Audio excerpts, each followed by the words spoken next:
ప్రభుని యందు మిక్కిలి ప్రియ సహోదరి సహోదరులారా, ఈరోజు మనము దివ్య సత్ప్రసాద మహోత్సవమును ఘనముగా కొనియాడుతూ ఉన్నాం. క్రీస్తు ప్రభు యొక్క శరీర రక్తముల మహోత్సవం అంటే మనకెంతో ఆనందం కలుగుతూ ఉన్నది. మనం ప్రత్యేకంగా చూసినట్లయితే దర్శన గ్రంథం 3వ అధ్యాయం 20వ వచనమున, వినుము, నేను ద్వారము యొద్ద నిలిచి తలుపు తట్టుచున్నాను. ఎవరు నా స్వరముని విని తలుపు తెరచెదరో నేను లోనికి వత్తును, నేను అతనితో భుజింతును, అతడు నాతో భుజించునని. యేసు ప్రభువే మనకు శరీరం, యేసు ప్రభువే మనకు రక్తం. మన ఆకలి తీర్చేటువంటి వారు, దప్పిక తీర్చేటువంటి వారు యేసు ప్రభువే. మీరు నా శరీరం భుజించండి, నా రక్తమును పానము చేయండి అని ప్రభు మనకు ఒక గొప్ప ప్రేమ సందేశం అందించి ఉన్నారు. పెద్ద శుక్రవారం రోజున ప్రభు ఇటువంటి ఘన కార్యము, ఇటువంటి గొప్ప కార్యము, పవిత్ర కార్యము చేయనున్నాడు.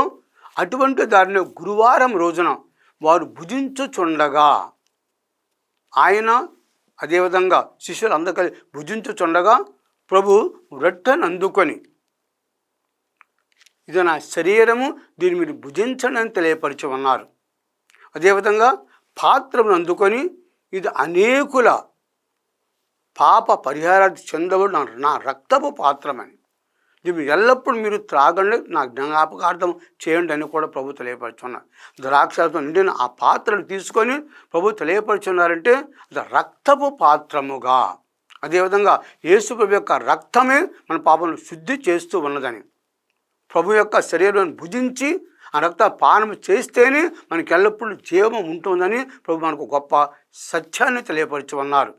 పూర్వ నిబంధనలో చూసినట్టయితే కూడాను దేవుడు తన ప్రజలకి మన్నా భోజనము కురిపించి వాళ్ళని పోషించి ఉన్నారు. మన్నా భోజనం దేవదూతల ఆహారం అని, మరి అటువంటి ఆహారం ద్వారా పోషించి ఉన్నారు. పూరేడు పెట్టెల ద్వారా వాళ్ళని పోషించి ఉన్నారు. అంటే దేవుడి యొక్క కృప ఎంత ఘనంగా ఉంటుందో మనకు తెలిసే. దివ్య సప్రసాదం అంటే మనం నేర్చుకుని ఉన్నాము.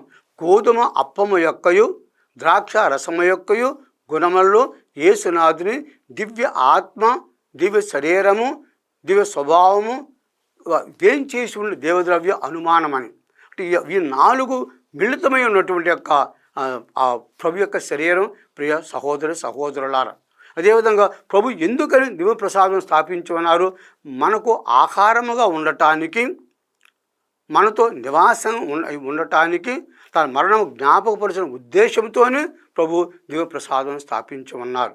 మన యోహాను శుభవార్త 6వ అధ్యాయంలో చూసినట్లయితే కూడాను, మరి ప్రభు 5 రొట్టెల్ని 2 చేపలని 5,000 మందికి పంచిపెట్టను. అటు తర్వాత ఆ అధ్యాయం అంతా కూడాను యేసు ప్రభు చక్కని వివరణ ఇచ్చి ఉన్నారు.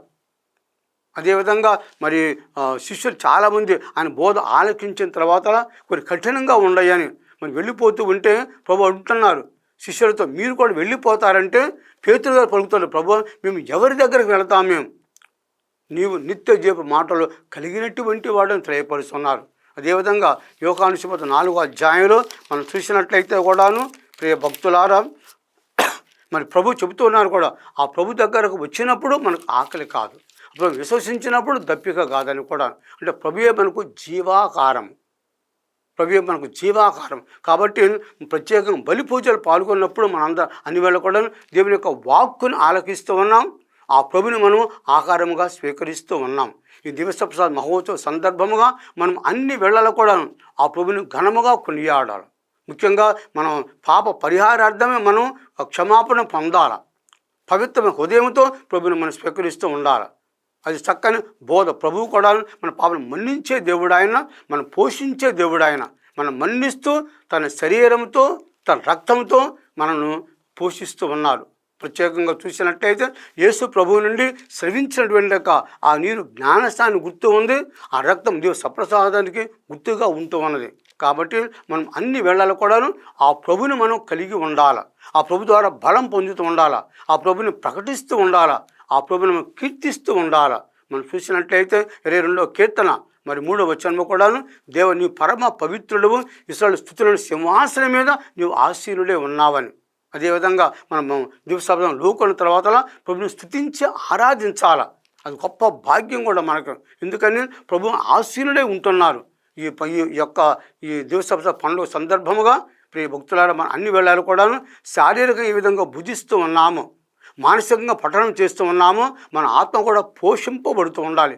ఈ ఆత్మ శుద్ధిగా ఉండాలి. కాబట్టి పాప మన్నింపు పొంది అన్ని వేళ కూడా దేవుని యొక్క ఆ శరీరంతో పోషింపబడి శక్తిని పొంది మహిమతో జీవించవరం దయచేయము. భక్తులు పౌలు తెలియపరుచున్నారు, నీవు తినినా త్రాగినా ఏమి చేసినా సమస్తం సర్వేశ్వరి మహిమార్థమే చేయమని. కాబట్టి ఈ దివ్య విందులో ప్రభుని స్వీకరించి అన్ని వేళ ప్రభు ఘనపరిచి ప్రసాదించమని దేవుని మనం మనసారా ప్రార్థించుదాం.